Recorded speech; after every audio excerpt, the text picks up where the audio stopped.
Retailer Amazon. Amazon Amazon is now offering its employees money to quit. Up to 18,000 employees are getting fired starting this year.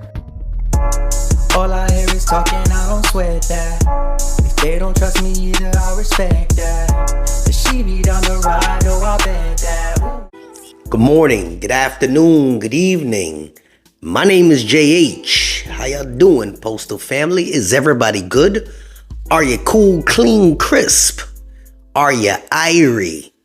Let us talk, shall we? I'd like to ask you, if you have any skill, anything that you can offer your postal community and don't have a way to get it out there, please drop me an email. I will leave some information for everybody to see.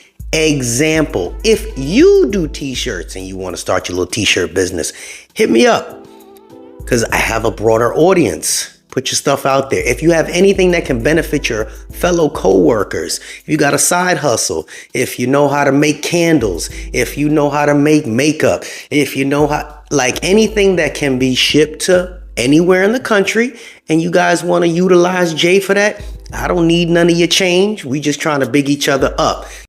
But this is not really a waste of time, because if we're sharing what we have, then, so do so. As a matter of fact, if any of you guys are skilled at writing KSAs, somebody knows what that is, or, the star format, please reach out to me, because we have people here that ask me all the time because they're trying to move into different positions.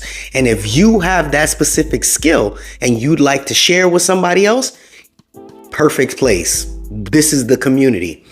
We're going to talk about how toxic our place is. Damn it, Jay, we keep talking about that. Well, no, we're not really going to talk about how toxic this place is.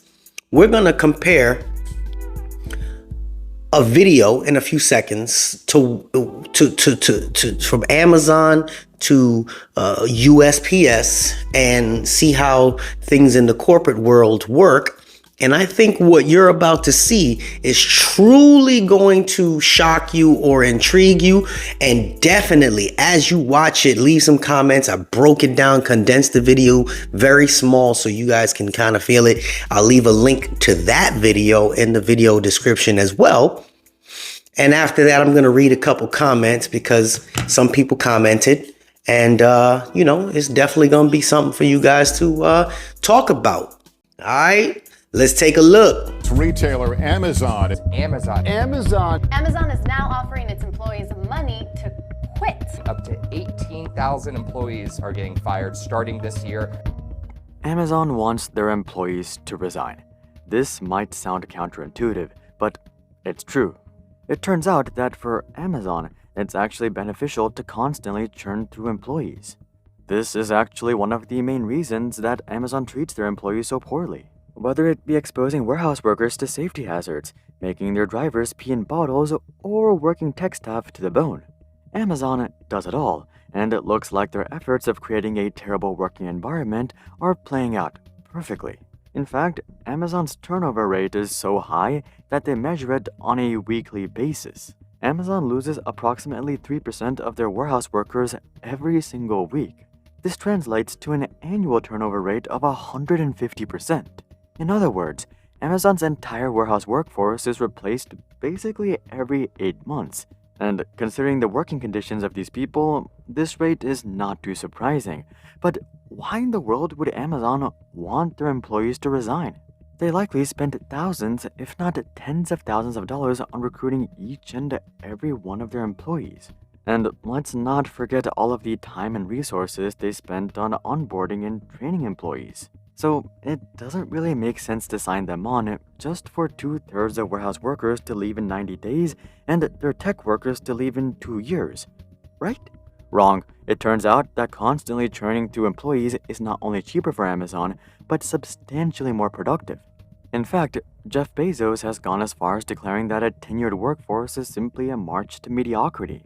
As employees become more tenured, they tend to also become more comfortable and more lazy, or at least that's what Amazon thinks. So over the years, Amazon has perfected how to attract employees and push them away at the same time. Essentially, they want you to come in with the big dreams, work your ass off for 2 years, realize that no one recognizes your efforts, and then leave so that the next sucker can come in and do the exact same thing. They've basically mastered the art of running a cutthroat meat grinder. So here's the twisted economics of Amazon and the downright putrid tactics they use to screw over their employees.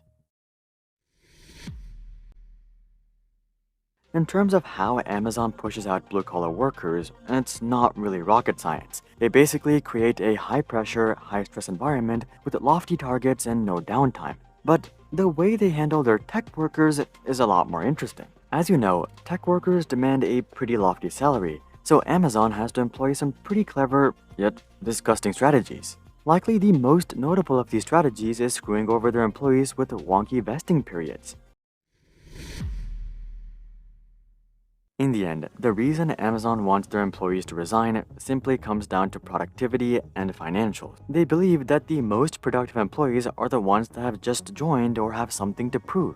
So they structure all of their compensation plans and corporate performance policies around milking out these first few years of productivity for as cheap as possible. Everything from their compensation policy and vesting schedule to their performance improvement plans and work culture is all designed to get engineers to join, but not stay for long. By this point, most engineers are well aware of the harsh reality of Amazon. But Amazon is able to leverage the reputation of AWS to continue recruiting engineers. On the warehouse side of things, though, they're up for a massive challenge not too long from now. But only time will tell how they handle this situation, and that's why Amazon wants their employees to resign.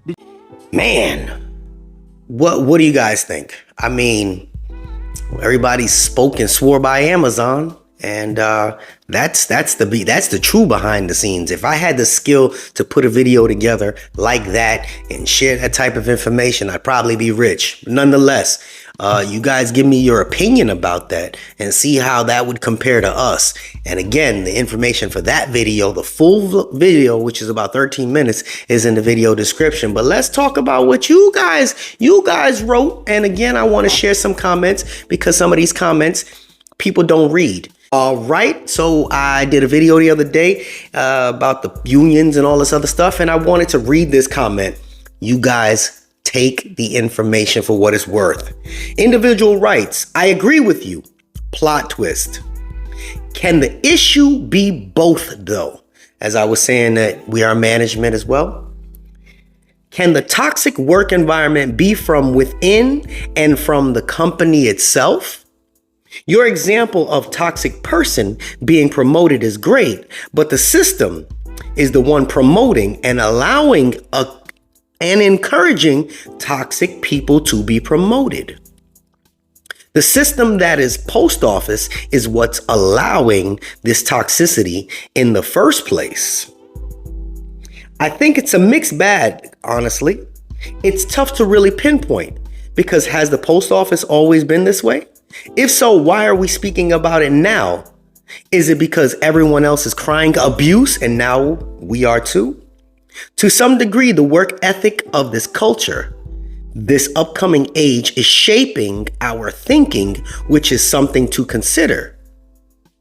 Don't get me wrong, I think toxicity and workplace abuse exists at the post office. I think it also exists everywhere else too, as you just saw in that video. We have to just ask ourselves, to what degree should we tolerate? And where is the line? Where is enough enough? I think we also need to consider we live in a day and age of entitlement, and everyone wants handouts now. And hard work is held in high regards as it used to or as it should. And I believe this is affecting our work ethic. It's grooming us for a socialistic regime and it's destroying us. Jesus is real and can help us. He is our only hope for the mess we're in.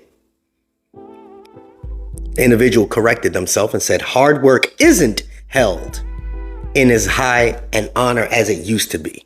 That was an interesting comment. You guys leave your feedback to that. If you didn't understand it because I read like crap, hey, is what it is. I apologize.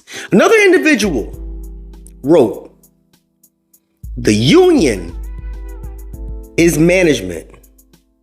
when you have no strike clause. Oof. Another person followed underneath. What is the union if we can't strike them anyway? I'm just reading it.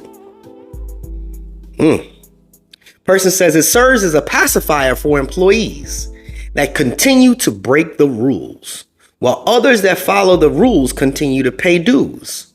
Classic Ponzi scam. Risk without reward. But without a union, we would not be making high salaries. So you have to take the bad with the good, I guess. The no strike clause demised all bargaining power. The Labor Relations Board is on the side of the USPS, and the employees are the children that have to ask to go outside and play. It's crazy. Although people are mad with the union, stop and think of what would happen without someone at least trying to do something. It may not have always had the outcome you desire, but things could be a lot worse and we would not be having this conversation. So I say grateful for the blessings of being able to bitch about losing 10,000 when you're still making 70,000, which is way more than a warehouse worker. And that is how we should be handled without a union. Well, next person says, several union stewards have become 204Bs in my facility. Our ex-craft director made title supervisor ignores the contract altogether. These are just some comments that people leave. I hope this video hasn't dragged you guys out. Jay, comment on it. Oh man, I get in trouble every time I comment. So first one, I don't really care, it's my channel. First one, I agree. Yeah, it's a mixed bag when it comes down to, the union and us and management, the toxic work environment. And, somebody said, oh, you don't never speak anything bad about the management. And I'm saying, have you ever seen any of my videos before? I did nothing but, I'm not going to curse management. That's not what I'm here for. I'm not going to curse my coworker. That's not what I'm here for. But do I hold management in the same regards as I would my fellow coworker? Absolutely. Management is piss poor. I've said it hundreds of times. Maybe you just didn't watch the video, or if you watched, you probably didn't listen. Nonetheless, that's, we're not even going to go into that. Union is management when you have a no strike clause. That no strike clause it's rough, man. It's rough because I believe that without the no strike clause, we really have no bargaining power. And so I'm asking, and this is where I will leave it in closing. Who do you think negotiated the no strike clause with management? Anybody? Can anybody tell me why the union negotiated the no strike clause with management? I still didn't figure it out. I know that, plenty other unions, they don't have that issue. So this was a question. Somebody tell me the answer. No strike clause. This is JH. I hope some of this information helped somebody out. Please have your discussion and please stop arguing with each other. Please stop arguing with each other. There's no need. We all just we should be able to have differences of opinions. We out.